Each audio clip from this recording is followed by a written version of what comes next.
Prezado bebê, prezada mãe, prezados irmãos e irmãs, louvado seja nosso Senhor Jesus Cristo. Para sempre seja louvado nossa Mãe Maria Santíssima.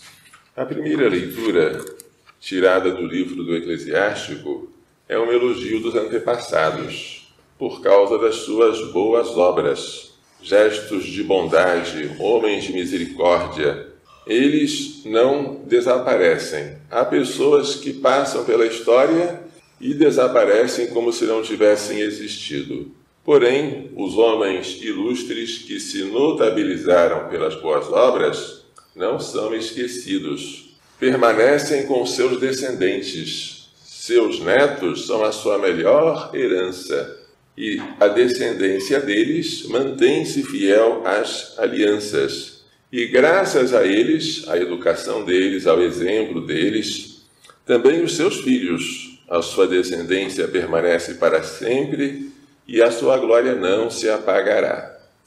A Igreja tem costume de celebrar os heróis que são os santos, que nos deixaram um exemplo, uma doutrina, e agora no céu são nossos intercessores. O Evangelho apresenta Jesus hoje, logo depois de ter sido aclamado pela multidão, Hosana ao filho de Davi, bendito que vem em nome do Senhor, no domingo de Ramos. No dia seguinte ao domingo, ou seja, na segunda-feira, saindo de Betânia e vendo de longe uma figueira, Jesus teve fome e quis comer figo.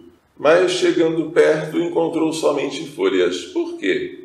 Porque não era tempo de figos. Então Jesus, simbolicamente, amaldiçoou a figueira, que ninguém mais coma de teus frutos. Quando ele entrou em Jerusalém e viu que no templo as pessoas estavam comerciando, encheu-se de uma ira santa. Existe uma ira santa, aquela indignação contra o pecado. Derrubou as mesas dos cambistas, as cadeiras dos que vendiam pombas, e ensinava ao povo dizendo: não está escrito, a minha casa será chamada casa de oração para todos os povos?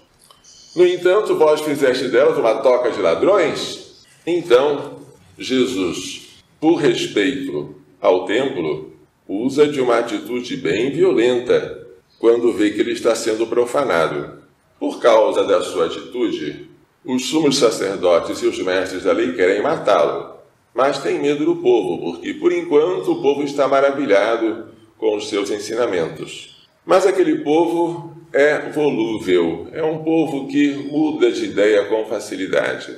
Ao entardecer, os discípulos saem da cidade e, na manhã seguinte, encontram a figueira que Jesus havia amaldiçoado. E Pedro repara: mestre, a figueira que amaldiçoaste secou. Ela secou por quê?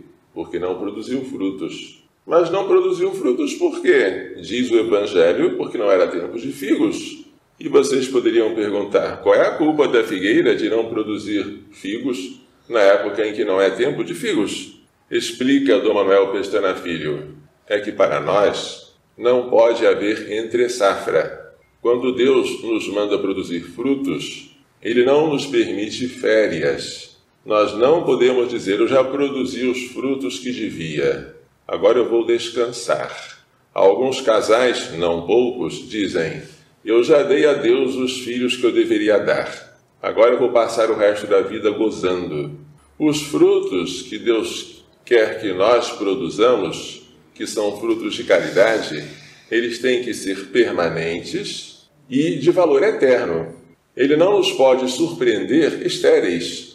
E quando ele viu que a figueira estava estéril, amaldiçoou-a e ela secou. Se ele nos encontrar sem boas obras, se ele nos encontrar sem a fé operando pela caridade, nós seremos excluídos do banquete eterno. E não vai adiantar dizer: mas eu já tinha produzido tantos frutos, porque o bem que você fez não justifica a omissão em fazer o bem. E a omissão é um pecado difícil de ser reconhecido e fácil de ser cometido e muito difícil de ser emendado. Depois, Jesus aproveita a admiração dos apóstolos com o milagre para dizer que, se nós tivermos fé, podemos transportar até uma montanha. E aquilo que pedirmos na oração, devemos pedir com a convicção de que já recebemos. Mas, quando pedirmos, devemos tomar um cuidado. Perdoar todos aqueles que têm algo contra nós, para que também o Pai perdoe os nossos pecados. Esta é a oração que alcança aquilo que pede. Uma oração em que eu estou reconciliado com o próximo, em que eu creio em Deus e já tenho por certo aquilo que eu pedi, evidentemente, se for da vontade dele. As montanhas mais difíceis de serem transpostas não são aquelas feitas de pedra. São aquelas feitas de orgulho, de soberba. Elas se enraizam em nosso coração, elas criam um obstáculo horrível, mas até elas Deus pode remover se nós tivermos fé. Maria Santíssima nunca deixou de produzir frutos. E o fruto dela por excelência é Jesus, bendito o fruto do seu ventre. Que ela nos faça entender e pôr em prática as lições desta liturgia. Louvado seja nosso Senhor Jesus Cristo. Assim seja louvado, nosso Senhor.